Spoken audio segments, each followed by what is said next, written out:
जमीन से भी ऑपरेशन हो रहा है, आसमान से भी ऑपरेशन शुरू हो गया है, क्योंकि आतंकी पहाड़ियों में छिपे और इसलिए हेलीकॉप्टर, ड्रोन उतार दिए गए हैं। हेलीकॉप्टर्स उनका सर्च ऑपरेशन कर रहे हैं पहाड़ियों में। आप देख रहे हैं ये पहाड़ी आपको नजर आ रही है, पहाड़ी में कहां छुपे हैं, किस जगह मौजूद है आतंकी, कितनी अंदर पहाड़ी में जा सका है अब तक, इसकी तलाश हो रही है। जहां आतंकी मिलेगा वहीं ढेर किया जाएगा, क्योंकि इस इलाके से वो बाहर नहीं जा सकता है।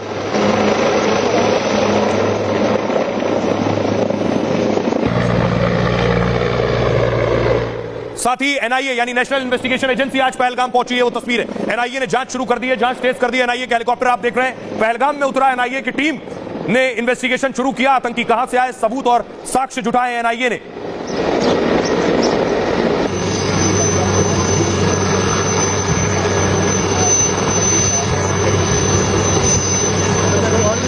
एनआईए के ऑफिसर्स आप देख रहे हैं, एक टीम दिल्ली से रवाना हुई है, एक टीम जम्मू से रवाना हुई है और एनआईए ने अपनी जांच शुरू कर दी है। दूसरी तरफ मैं आपको बताऊं कि पहलगाम कहां आतंकी छिपे हैं, किस तरह की जगह है और कैसी पहाड़ी है। तस्वीर आप देख रहे हैं, ये इस तरह की के चीड़ के पेड़ आप देख रहे हैं और यही ये जो आप देखिए यहां चलना भी मुश्किल है, इस तरह की जमीन है।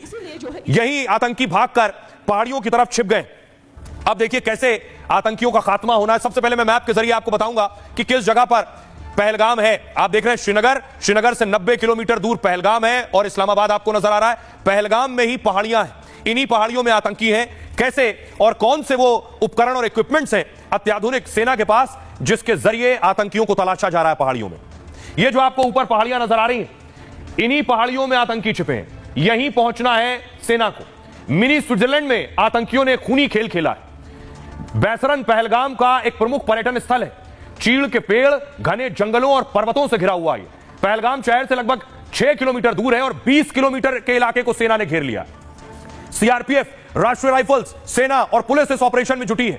तलाशी में हाईटेक हथियार और तकनीक का इस्तेमाल हो रहा है। जंगल और पहाड़ी इलाकों में सर्च ऑपरेशन तेज कर दिया गया है। ऑपरेशन में थर्मल ड्रोन का इस्तेमाल किया जा रहा है। थर्मल ड्रोन जंगली पहाड़ी के बीच मौजूद इंसान को पकड़ सकता है, यानी जो भी गर्म चीज होगी इंसान के शरीर में, जो गर्माहट है उसको यह कैच करता है ये थर्मल ड्रोन और पता करेगा नीचे कोई जीवित चीज है। उसके बाद यह पता करता है कि इंसान है या जानवर, ताकि आतंकियों के हर मूवमेंट पर नजर रखी जा सके पहाड़ में।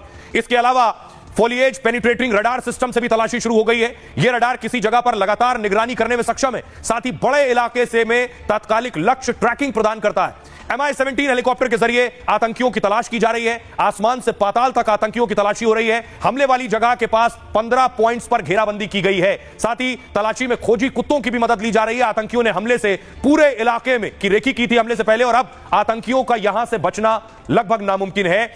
उन्हें यहां मारा जाना तय है, यहां खात्मा उनका तय है। सुनिए जरा क्या कुछ कह रहे हैं सियासतदान।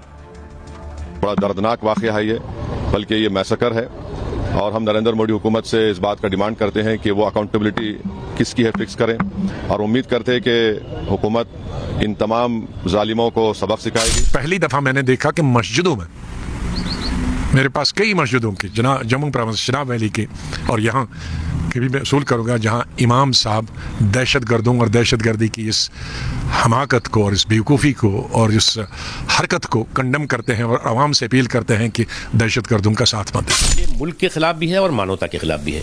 और जिस तरह से कुछ लोग जो है वो इस्लाम को सुरक्षा कवच बना करके इंसानियत पर जो है वो आक्रमण करने की षड्यंत्र और साजिशें करते हैं, तो वो इस्लाम के भी दुश्मन है, इंसानियत के भी दुश्मन है। और इसलिए जो है वो हम एकजुट होकर के हमें इस तरह के इंसानियत और साथ साथ जो है इंसानों पर हो रहे इस तरह के जालिम आक्रमणों को जो है वो ख़त्म करना होगा, उनको तबाह करना। जिस आतंकी ने ये हरकत की है, पाकिस्तान परस्त आतंकियों को उसको बख्शा नहीं जाएगा। नाम पूछकर, धर्म पूछकर जिस तरह मारा गया, ये कहीं से भी स्वीकार नहीं है।